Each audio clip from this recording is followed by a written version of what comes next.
And that's us going live. Hello everyone, I hope you're all doing well. Welcome to our 7th Mind the Bleep webinar in our FY1 Survival Guide 10-part series. Before we start, I'm just going to welcome Daniel, who's representing the BMA, for a short talk. Okay, cool. Thanks. Hi guys, I'm Dan from the BMA. Congratulations once again on becoming doctors, and I hope you're all looking forward to the next few weeks and months. So just before we begin, you'll see there's some overwhelming text on the screen. This is the biggest offer we've ever had from the BMA. If you're not already a member, if you can join today, and you'll get free membership until October the 1st. So that's 3 months of membership. What is a vital 3 months and vital to be a membership. So don't miss out. All you have to do is use that QR code that's on the screen, or I've also put a link in the chat, you'll get the 3 months free. So you need to follow that link. Don't deviate, and you'll still need to join as a final year student. So still put down your med school and whatnot. Not as a doctor just yet, but it will carry on into doctor membership sort of in the next month or so. So don't worry about that. Also, you may get prompted that you're going to pay a certain amount at some point. So I think it might say your first payment's £3 something, but don't worry, that'll be waived, as will every other payment until October. Just as long as you follow that link. And then from October, membership will be £9.91 a month. But you get a bit of tax relief back, so it works out about £7.93 a month after tax relief. And you can cancel any time, so you don't have to stay past October if you don't want to. You can stop any time, and you're not fixed. But obviously, we do hope that you stay beyond then. So use that QR code on the screen or the link I put in the chat, and you'll get a free membership. So just a little bit about membership. I'm sure you're members, or you've been a member at some point, so you know what the BMA is and what you sort of get as part of membership. So it's a little bit of a refresher, and hopefully you might find out something new as well. So we're obviously the leading trade union professional association for doctors and med students in the UK. We act as the voice of the profession, so we represent you on an individual, local and national basis. So while it'll be your job to look after patients, we're here to look after you. Sometimes we get this confusion with indemnity companies, so people like MDU or MBS. We don't deal with patient complaints. We're a union, so we're not indemnity. We're here to look after you, your working conditions, things like pay, contracts, your professional development, and also your well-being. If you got those of you who are members, you may have heard already that we're looking to sort of ballot members with a view to industrial action at the start of next year. So that is all going ahead. So even more reason to be a member when sort of we start striking. BMA Library, another benefit of membership. So you've got access to thousands of ebooks and journals plus research services, which you can access from anywhere. You can get all of that all through our website. Clinical Key is our new tool. So it's a medical search engine where you can search conditions, get guidelines, and watch step-by-step procedure videos, which is a really useful tool to have in your pocket when you download the app. Part of membership, we also have access to our clinical, non-clinical learning tools. So we've got full access to BMJ Learning, which has over 1,000 clinical, non-clinical modules. There are also courses and modules helpful for completing your e-portfolio when you begin F1. And it's all very interactive and kept up to date with practice changing developments. And also for each module we do, you can also print off a certificate of proof of learning as well. Very early, perhaps, to be thinking about this, but maybe you are. If you're thinking about your specialty options already, you can use our Specialty Explorer tool to help you get a bit of a better picture of what suits you best. So it's an online psychometric test which takes about 20 minutes to complete. It'll ask all sorts of work-life balance questions, and it will give you a detailed report listing the top suit specialties according to the answers you've given. It's really, really easy to use. Covers all specialties, and the report's always very thorough, with lots of analysis of your answers and lots of graphs and whatnot. We have a really good wellbeing service, so if at any time you feel like to speak to someone about your wellbeing, our services are open 24/7, and that's open to everyone, students and all doctors.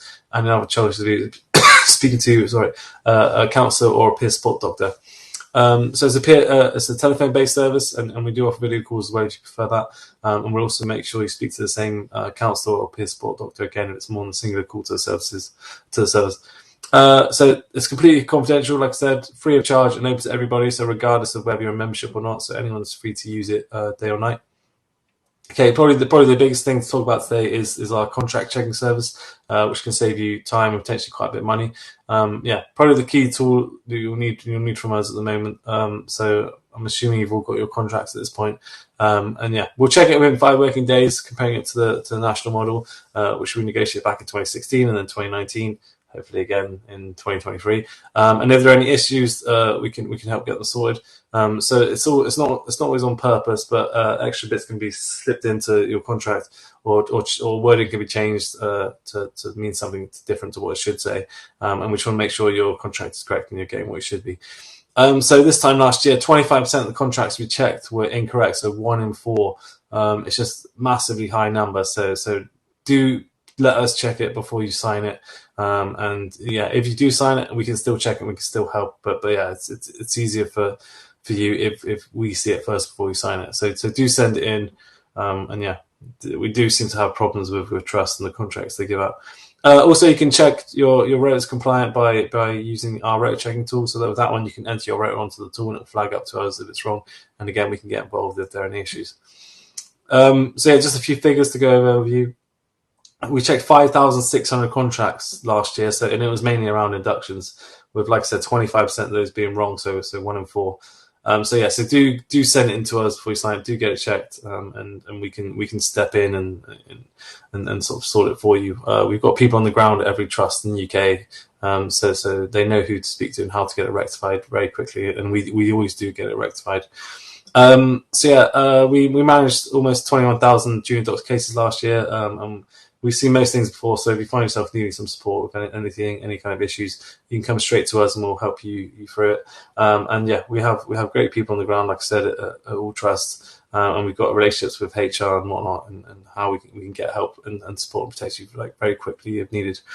Also, we checked 1,600 rotors. Rotors should be more standard in the contract, but yeah, still get them checked, as they can sometimes be wrong. So I'll wrap it up there. So as I mentioned at the start, if you're not a member, it's a good day to join because you'll get 3 months free, so free membership until 1st of October. If you follow that QR code specifically, or the link in the chat, and yeah, join, get your contracts checked, at least is what I'd say. Get your rotors checked, at least what I say. After 1st of October, I hope you stay on for potential industrial action. But yeah, at least stay until October and get yourself sort of sorted, embedded in. And yeah, see you after that. Yeah, just remember as well, if you are going to join today, just still join as a student. The system will get confused if you try and put yourself as an F1 already. So yeah, so still join as a student in your med school, and it will carry on over into F1 membership. So you still get all of the same benefits. Okay, that's it. I'll stop there, and I'll pass you back. I think Cyra's going to talk. Thanks very much for your talk, Daniel. It was really useful to know how the BMA can support incoming doctors. And to all of you out there, I'd really recommend joining the BMA now, with the excellent deal that's going on. It's certainly been very useful for me this year. Now, on to today's talk. This is on pay and finances, and it's going to be delivered by my colleague, Dr. Cyra Asher, who is Head of Surgery, Finance and QI at Mind the Bleep. And she's also in the unique position of being a former accountant. Just a reminder that this webinar will be recorded and uploaded to Medal, as well as the Mind the Bleep YouTube channel. Please remember to ask questions in the chat, and we'll make sure to get through to all of them at the end.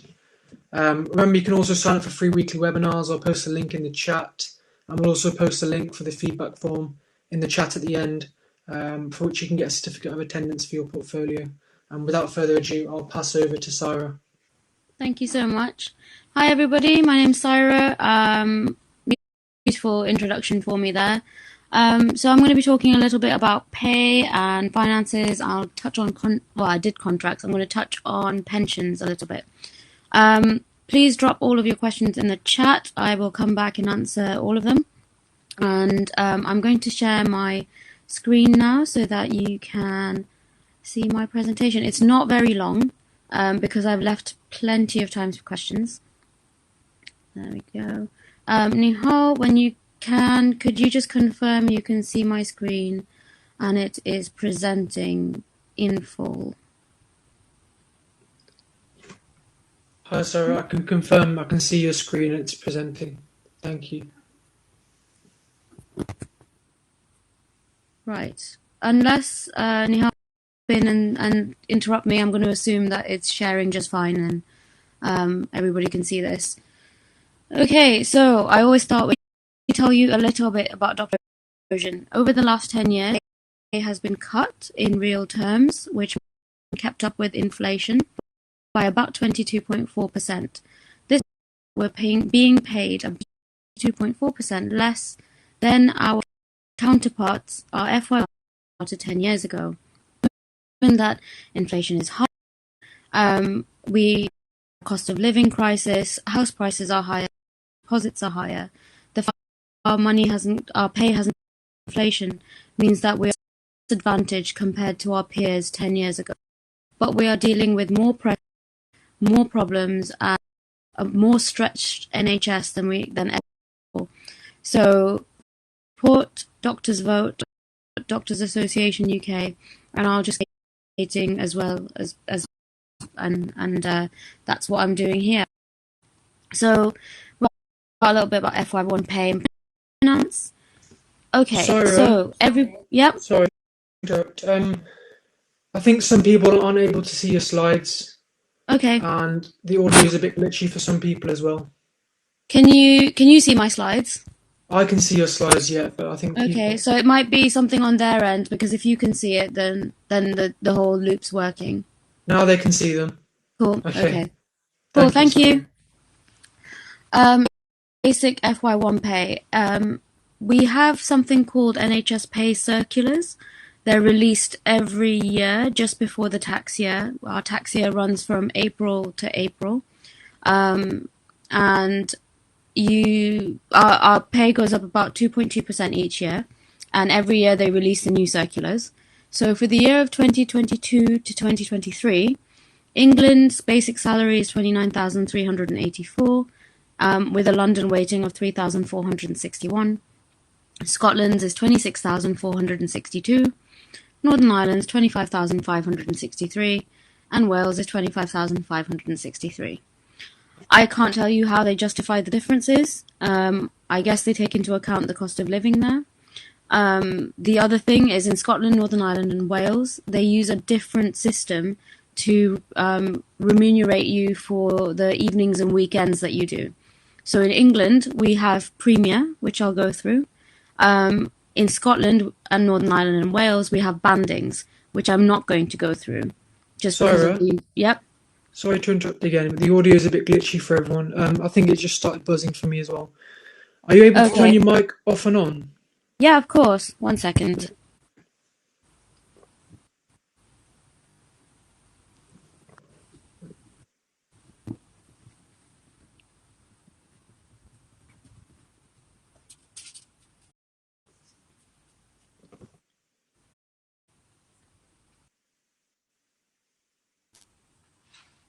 Is that any better? Something longer? Any better, Nihal? It's a little bit better. Is that better for you guys? Can you say on the chat, please?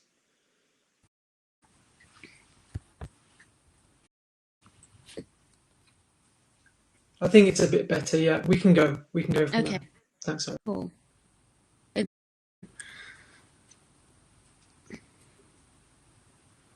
Okay. Okay. If you guys are okay for me to carry on as is now, I'm more than happy to. Otherwise, I can try and source some headphones. Craig says it's listenable. That's acceptable for me. Right. Stop me if you're not happy. I'll carry on. Right.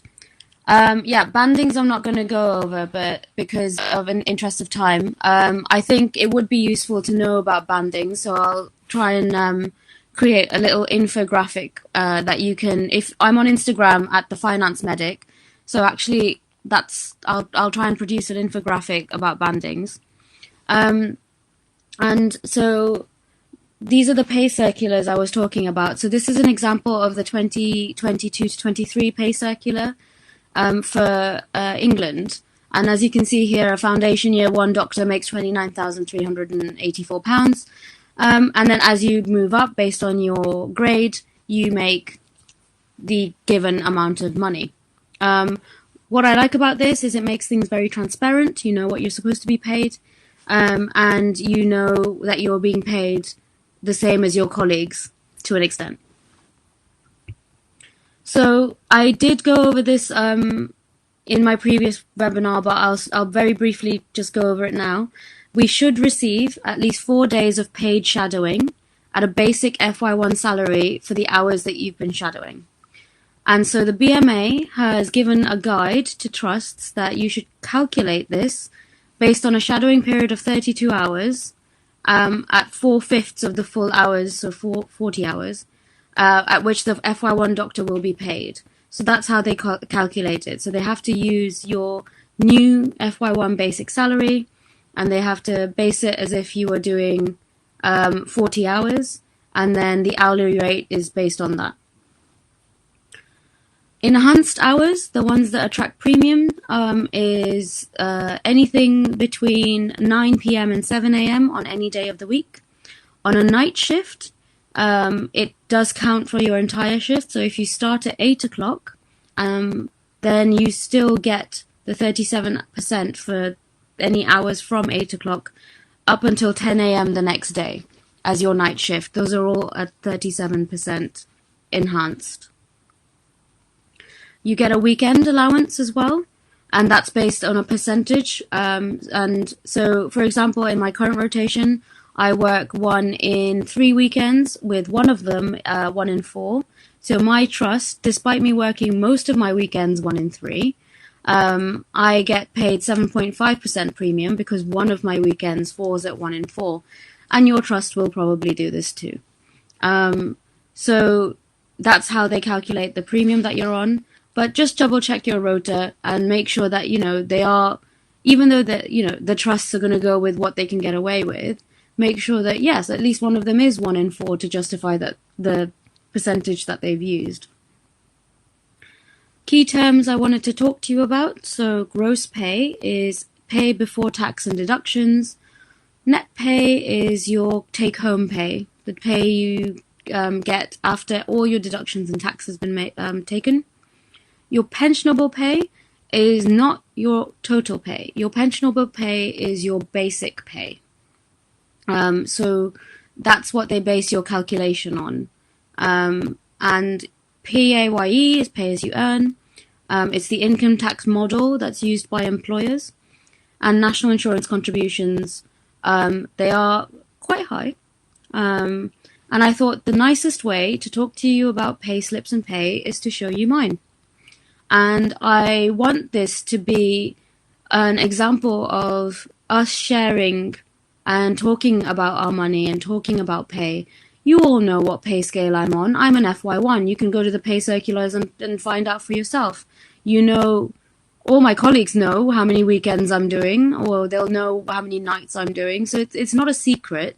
And actually by sharing these things, by comparing pay slips, you can then pick up mistakes. And you can pick up when things haven't been done correctly, and you can action them quickly. And just sort of a little bit out of the NHS environment, historically it's been taboo to talk about your pay, and that's a culture that's been driven by companies so that they can get away with gender pay gaps, they can get away with paying certain employees more and certain employees less. And that kind of dialogue needs to change, because we need to make sure pay is equitable and equal for everybody. And if we do keep these things close to our chests, we might be the ones who are actually suffering because our colleague might be making more than us for a not very good reason. Okay, so, I'm sorry, I'm sitting at a really weird angle because my dog is on my lap and I'm not moving. So, your tax code should be 1275L. That is representative of the fact that the first £12,750 of your salary is tax-free. You only start to get taxed above that amount.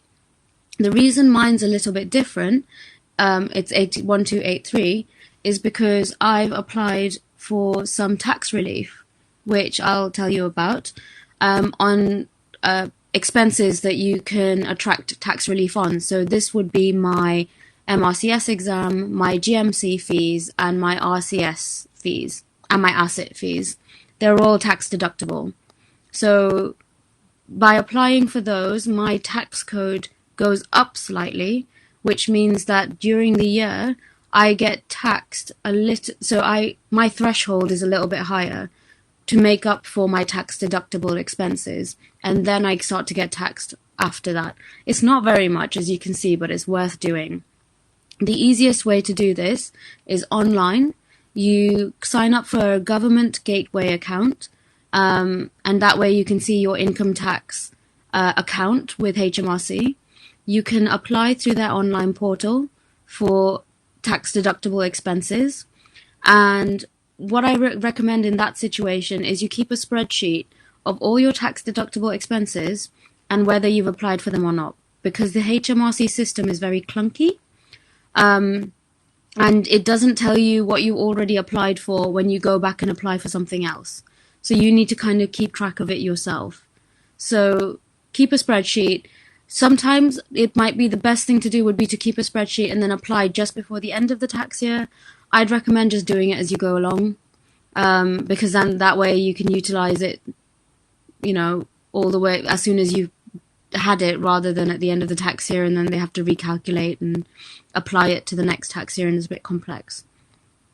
Then the next thing, that was about tax codes. Anything with a cumulative is not emergency tax. That's a good thing.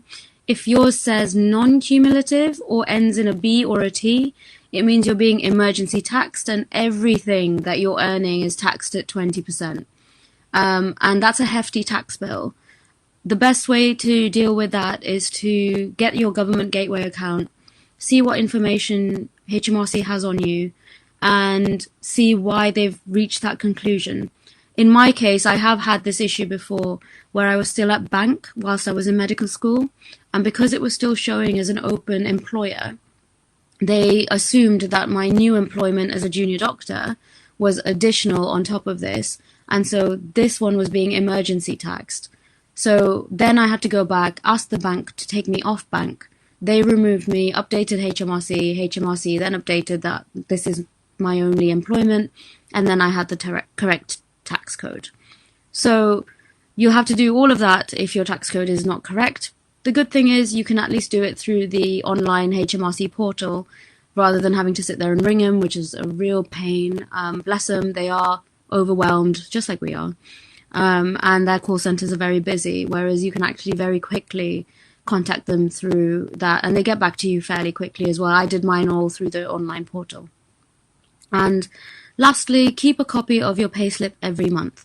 All payslips are now digital, they're done through ESR, so just keep a copy, PDF, because you will be surprised how many times you need it.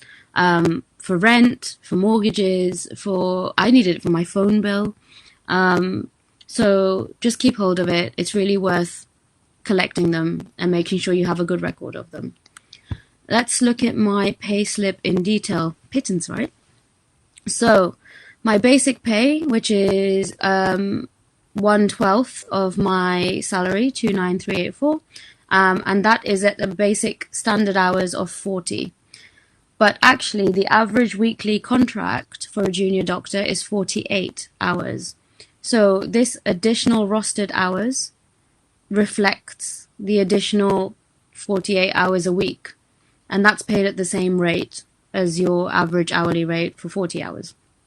I then have night duty at 37%. So this gives me what my night duty is at 37%. And then my weekend premium. So the one I'm showing you is May. So it was the crossover. I started in April, my new rotation. Is this April or May? This one is April. So because I started my new rotation in April, I had a crossover where my Gen Med rotation was 1 in 3/1 in 4, and my current rotation is 1 in 4/1 in 5.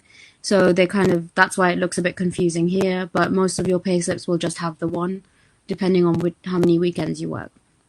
And that's more or less what you'll get in your pay side of things. Then if we look in deductions, you get your PAYE, so pay as you earn. I know it looks eye-watering for me as well. Look at these deductions. So then national insurance, is there as well. Apologies. Then NHS pension is a 9.3% deduction of your pensionable pay. I'll talk about NHS pensions a tiny bit more a bit later. And then student loans. So remember that if you only have one degree, your student loan, you don't start to pay it back until the April after you graduate. I had an undergraduate degree, so I started to pay it back from the April that I started work, because that's well over a year since I graduated that last degree. So just keep that in mind, that some of you who have previous degrees will have student loan deductions. Okay, so that's pretty much a payslip. This is sort of like just a summary of the period so far, and it just keeps track of what you've paid so far. The main things to focus on is to make sure your deductions are correct, your tax code is correct, you have been paid correctly for your night duties and your weekend premium, and then I don't have it on here, but if you've exception reported, I think this one is exception reported, this bit here, that extra, I think I did an extra hour or something. That'll turn up here as well. So just keep an eye on this side to make sure that it reflects correctly what you've been working. So pensions. A pension is a tax-efficient way to save for your retirement. How it works is you contribute a certain percentage, and I put them here based on what band you fall into in terms of your pensionable pay. So our pensionable pay is here between these two figures. So we pay 9.3%, and it goes up the more you earn. And you pay that into a pension scheme, the NHS pension scheme. Your employer also contributes. They contribute 20.6%, which is pretty damn good. And you don't pay tax on it just yet. When you draw it down as a pension payment after you retire, it's then treated as income. So you pay income tax on it then. But you'll be paying less income tax on it then than now, because that little bit is from your extra. So you're taking it off from your highest taxing amount to now a lower taxing amount, because you still have your whatever will be the tax-free relief, whereas so ours is 12,750 at the moment, and it's frozen for the next 2 years. Whenever we retire, whatever that tax-free threshold will be, so you still get that, and then you'll start being taxed over that. But obviously, that amount would have pushed you into a higher band in this situation. So it's a tax-efficient way of having a payment for retirement. The beauty of the NHS contract pension scheme compared to any other private pension scheme is that you are paid until your death. You in a private pension scheme, it's called a defined contribution, and it means that you put your contributions into a pot. Your employer puts the contributions into a pot. That pot is invested on the stock market by the pensions manager, which means it's at risk. It can go up or down. And when you start to draw down your pension, when the money runs out, it runs out, and you might not be anywhere near dying yet. So that's kind of the issue with private pensions, which is why some people tend to have more than one. Whereas the NHS pension, it keeps paying you until you die. And your payment isn't based on how much you've paid in. The NHS contributions, the pension contributions that we make, is almost like a fee for being part of the scheme. And the calculation of your pension payment is based on an average of how long you've worked and how much you've been paying how much you've been paid. So it's based on your salary and the length of your career. And that's how it's done. So a lot of people ask me, should I stay in it? Should I go in it? And a lot of people, I get different people who've had different life stories with them. I always say, if you're planning to be in the NHS for the very short term, maybe not, because you're not going to benefit very much from it. However, if you're planning to be in the NHS for more than, I'd say, 2-3 years, I would keep contributing to it, because it is inflation busting and it is a very good pension. So just have a think about that. if you're starting to doubt whether you want to be in the NHS pension or not, have a solid alternative retirement plan. Talk to an independent financial advisor, talk to your family and friends who may have already had a very good retirement plan. Don't just make a knee-jerk decision to opt out of the NHS pension. You can opt back in within 5 years, so there is that. So at least, if you feel like you've opted out and you had these great plans to do something like invest or buy a property and that didn't work out, you can always opt back in within the 5 years of opting out. So it's a bit more flexible, whereas they didn't let you do that before. So yeah, that was a whistle-stop tour in finances because I wanted to leave lots of time for questions. So I'm going to just have a look at the chat.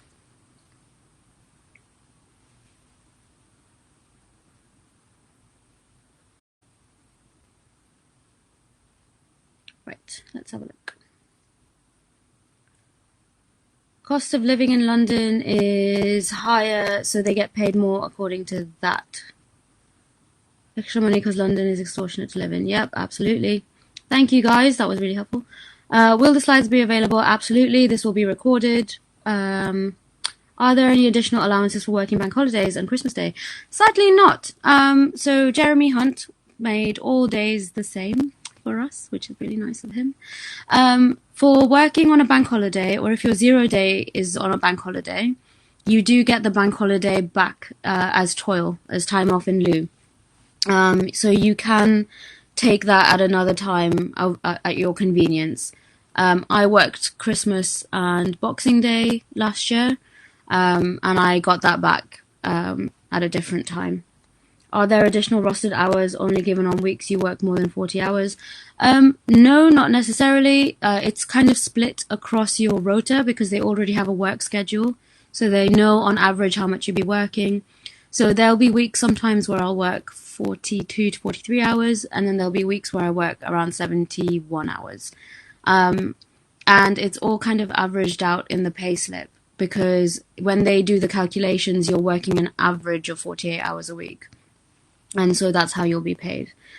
Do IMGs get their salary pensioned as well? Yes, they do. So you are automatically opted into the pension scheme unless you want to opt out.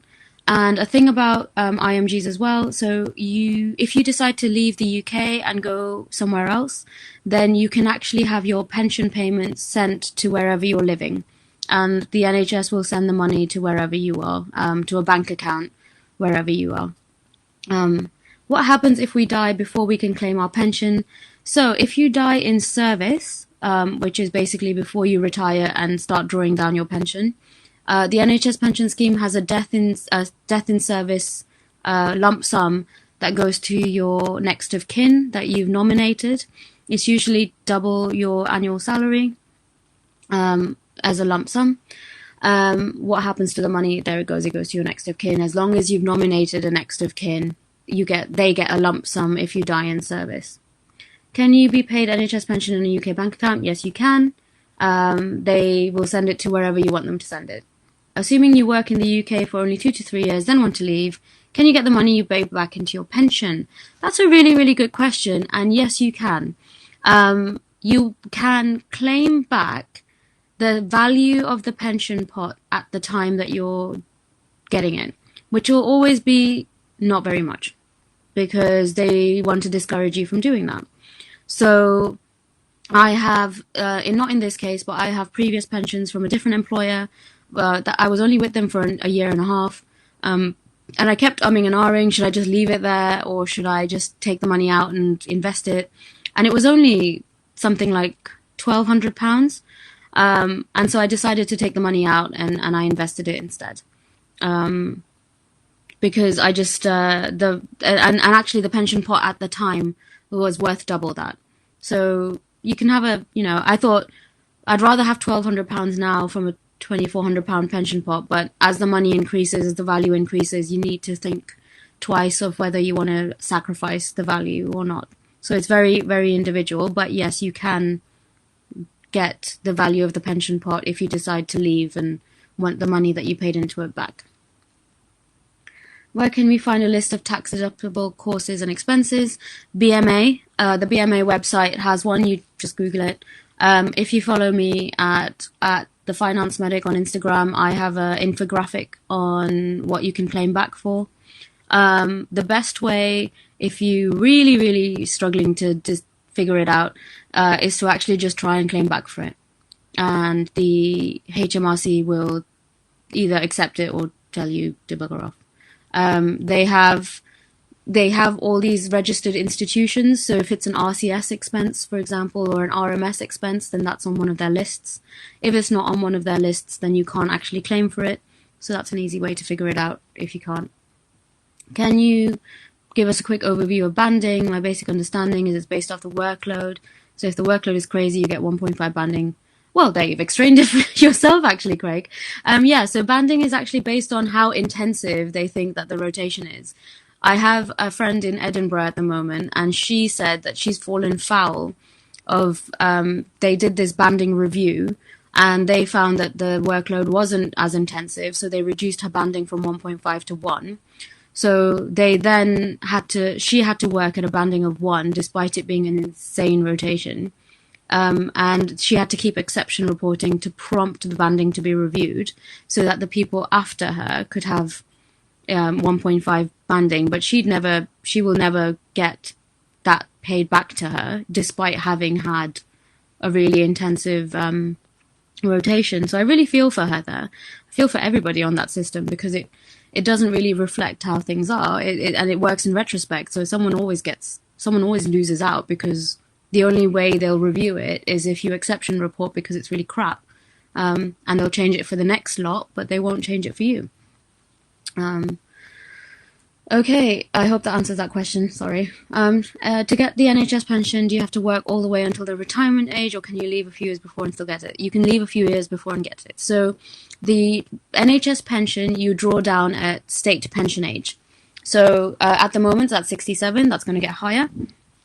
And so say you worked in the NHS for 5 years, 8 years, and then you go and do something wonderful and amazing and not the NHS. When you retire, let's pretend it's 70. At 70, you start drawing down your pension. And you can just do that. That's absolutely fine. I was told by a friend that my first 6 months in the UK as an ING are tax-free. Is that correct? I really don't know. I'm sorry. I have no idea. I don't know whether they mean the first 6 months in the sense, will the first 6 months of pay come under the £12,750 tax-free allowance? So let's say mine was 2,100 times 6. Yes, okay, it's based on the tax-free allowance. And so it's everybody, if this is your first job, it's not just about the first 6 months in the UK as an IMG, it's everybody. If this is your first job, and you haven't earned any money in that tax year yet, then the first 6 months will be tax-free, because the first 6 months of your salary, thereabouts, will fall under the £12,750 tax-free allowance. And then after that, you'll start to get taxed. How do you know what banding your job is? My rota hasn't mentioned anything. Depends, where is your job, because banding only applies to Scotland, Wales, and Northern Ireland. If you're in England, it doesn't have banding. It has the premiums that I mentioned. So yeah, just come back to me with that one. If you are in Scotland, Wales, and Northern Ireland, and they haven't told you what your banding is, that's pretty crap. And I would certainly go back to your rota coordinator and find out.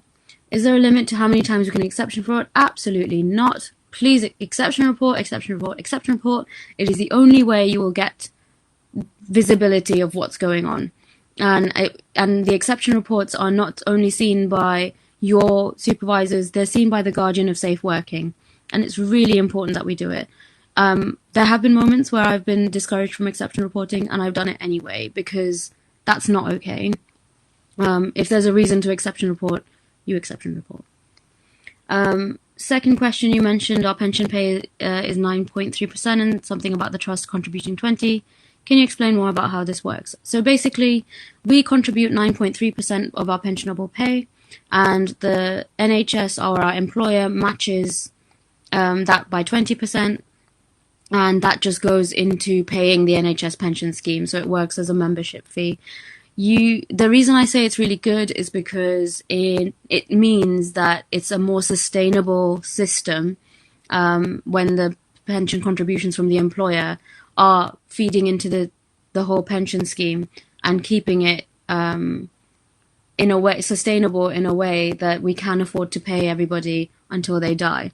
Whereas in the public sector, the employer contributions can range anywhere from 13% to 16%. And again, I said that, they go into a pot and the pot is finite, which isn't the case with ours. So in a nutshell, I really wouldn't worry about the employer contribution because it's not really changing the value of your pension pension amount. It's not changing the value of your pension payments at the end. It's just a point to raise that the NHS employers have a more generous contribution to your pension scheme. Is there a max period of not paying into pension before you're no longer eligible to contribute to pension? So if I was to locum, is there a max time before I have to go back to working for the NHS? No, I don't think so. But the best people to ask would be NHS BSA, because this sounds really confusing. That you wouldn't be eligible. I'm just really confused by the situation that you're describing. So say you worked in the NHS first for a bit as an employee, then you'd be part of the pension scheme. Then you stop working in there and you start working as a locum. Then you basically aren't working in the NHS. And then say you decide to go back and start working for the NHS, you kind of just pick up where you left off because you didn't opt out. So there's no reason they can kick you out. And like I mentioned about the calculation of your pension payment, the time that you're locuming will just not be counted towards the calculation. So there's no max period in answer to your question. You're welcome, Craig. Is there a maximum amount of money you can put in the pension scheme? There is not. You pay 9.3% at the moment, and then it goes up based on our pay. And then you can also purchase additional years. And so if you go on the NHS BSA website, there are actually ways to contribute extra if that's something you wanted to do. The reason you might be doing that is to try and give you a chance of drawing down your pension early if you didn't want to wait for your retirement age, the state retirement age, or if you wanted to boost how much you're being paid in your pension, then you can do that as well. It's something very common in the public sector to try and increase the size of the pension pot, because remember I said it's finite. It's not something as commonly necessary in the NHS pension. But like I said, if you feel like I don't want to wait until what might be our retirement age, which is going to be, 100, you might want to buy additional pension years so that you can draw it down early. So if that's something you're really interested in, I would look at the NHS BSA website and see what options they have there. How come the average FY salary online is 29, but on my friend's contract it was 39? I don't know who your friend is, I'm afraid, so I don't know. How tedious is it to stop your salary from being emergency taxed? Actually, it's not so hard. It really is not so bad.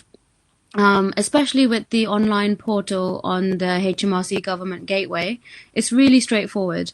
So when I found out straight away exactly what the problem was because it showed me who they thought my employers were.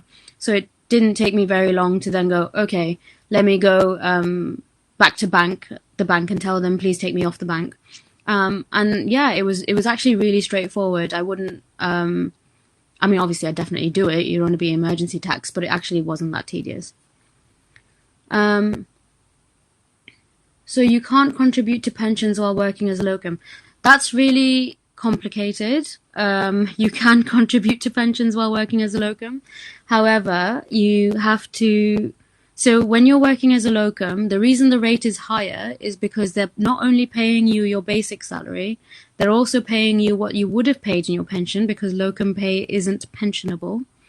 And they're also paying you your tax that you will end up having to pay if you were going to pension your pay, if that makes sense. I didn't explain that very well. Anyway, the rate is slightly higher because you're not making the same deductions that you would be on a normal payslip. Now, there are some ways, especially if you're locuming with an employer and you decide to locum for a particular period of time, so they put you on their payroll as a PAYE. In that situation, you can actually opt in to still be paying your NHS contributions. But then that'll make your locum pay slightly lower because they're paying you what you would have been paying into the pension, if that makes sense. In a nutshell, yes, it is slightly complicated, but it is doable, and it's actually a good idea. What happens if you pass away before compulsory retiring age? Will your dependents be able to access it? Absolutely. So this is, I answered this earlier, which is you have to nominate your next of kin, and they receive your death in service benefit, which is, I believe, twice your annual salary. And they get that as a lump sum, but you have to make sure you've nominated them, because it's going to be pretty hard getting hold of it. I'm sure, your dependents can prove that they are your next of kin, but it makes it miles easier if you nominate them. Basic pay is 29k, night shifts, on-calls, holidays, it came up to 39k. Is everyone okay with that? I thought we didn't get paid more for holiday hours, though. No, we don't get paid more for holiday hours. Does NHS death in service cover all kinds of death? My goodness, are you guys okay? What are you planning? I genuinely haven't looked into this, and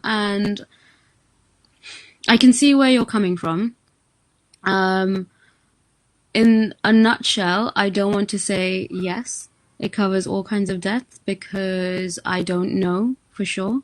The best thing I can do in this situation is go away and find out for you, and I can give Nihal the answer, and then he can post it on the Facebook pages, and he can post it on, I'll post it on Instagram actually. I'll put a nice post about dying in the NHS, and I will find out for you. You okay? How is locum taxed? This isn't a locum, this isn't a locum webinar, I'm afraid. If you take on an odd locum shift during F1 F2, perfectly fair enough question, then you basically get emergency taxed, and I've been emergency taxed. The reason for that is it's counted as an additional employment, even though you're with the same trust. So you get two payslips. You get your normal payslip, which is just your thingy, and then you get a second bank payslip because you're doing the locums through their bank. And in those you're emergency taxed. I can tell you by next year whether you get that refunded or it kind of gets offset with you working.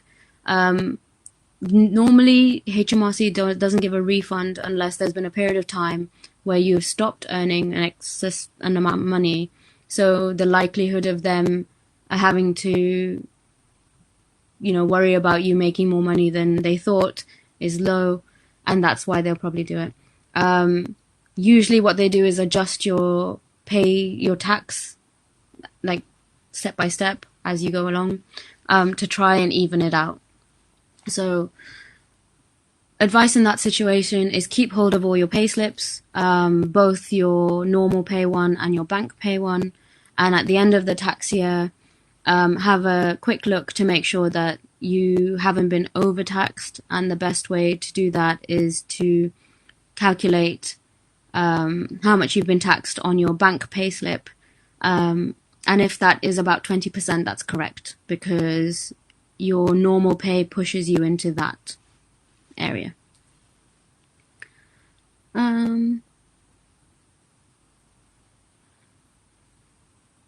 No, your family won't get your pension. That is so. Well, I can't remember what your question was. It sounded like your question was if you can't claim your pension before retirement age, which is death in service, then they get a death in service lump sum.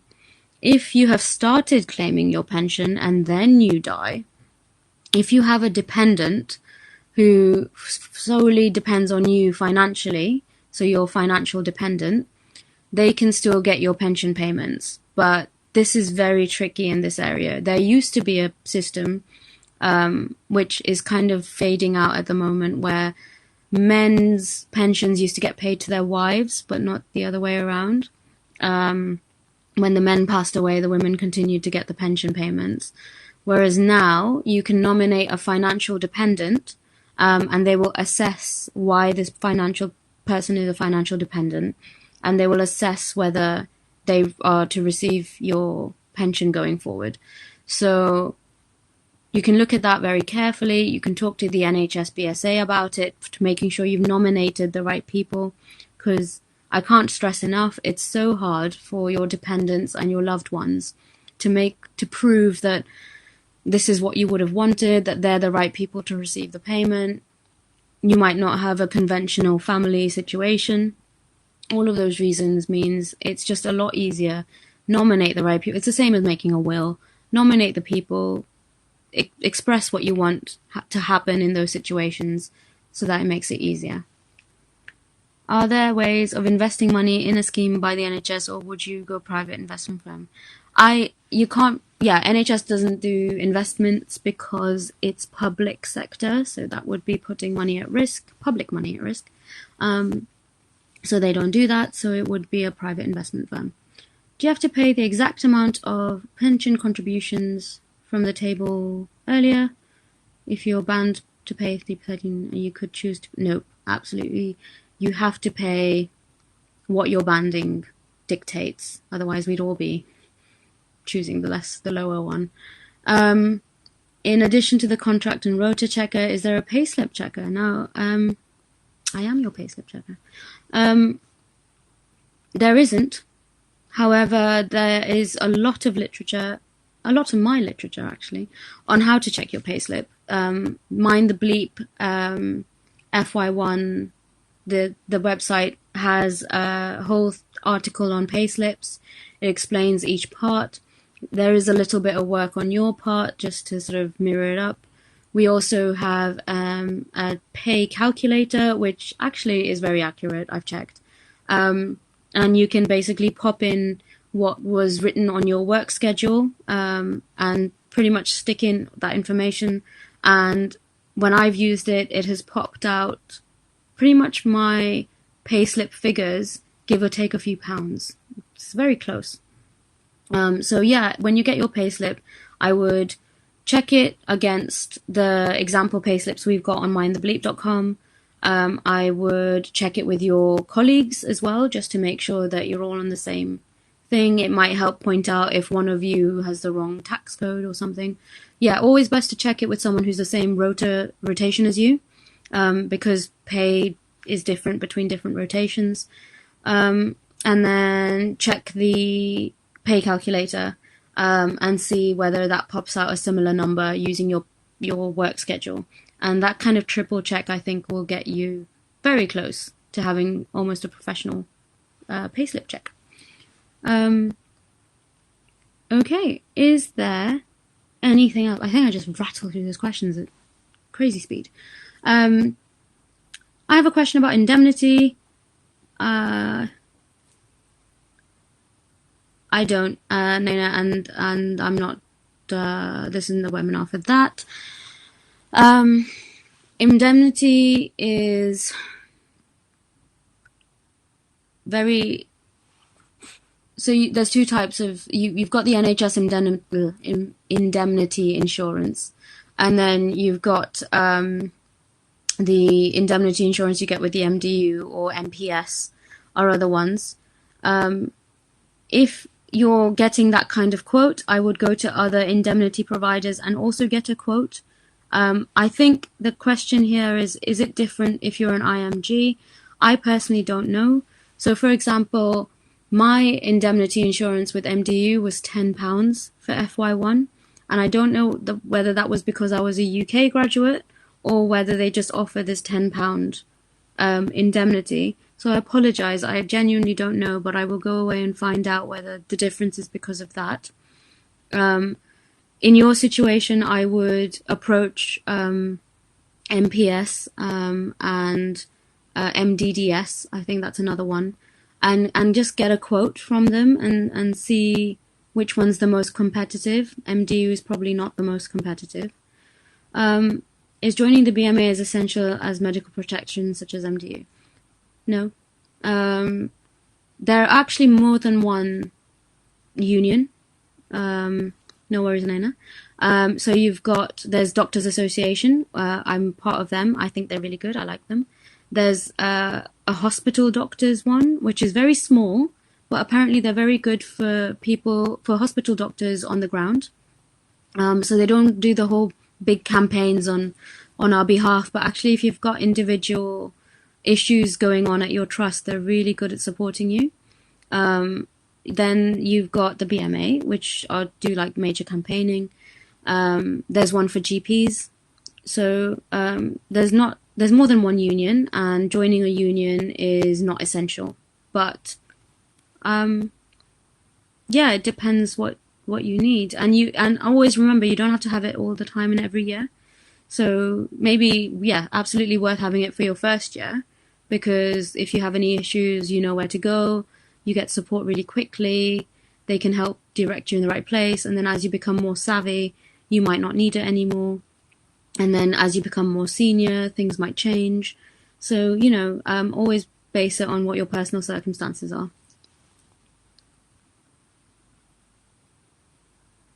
Malpractice is a very American thing.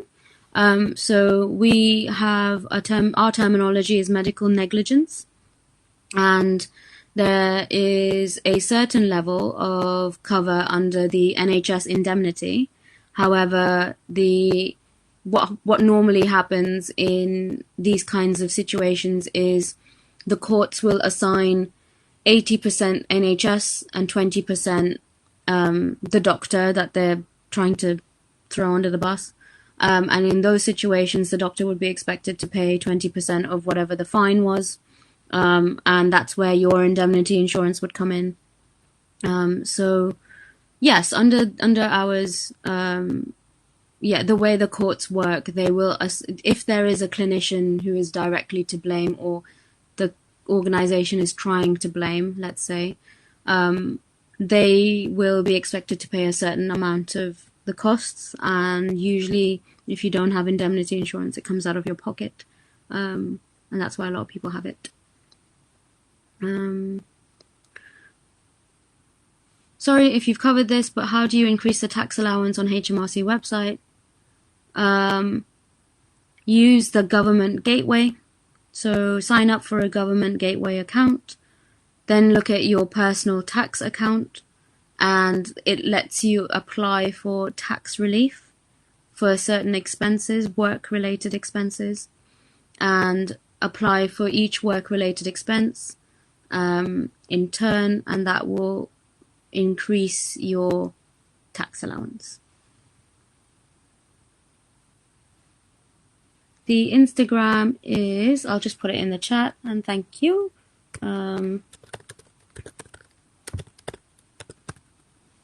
we go.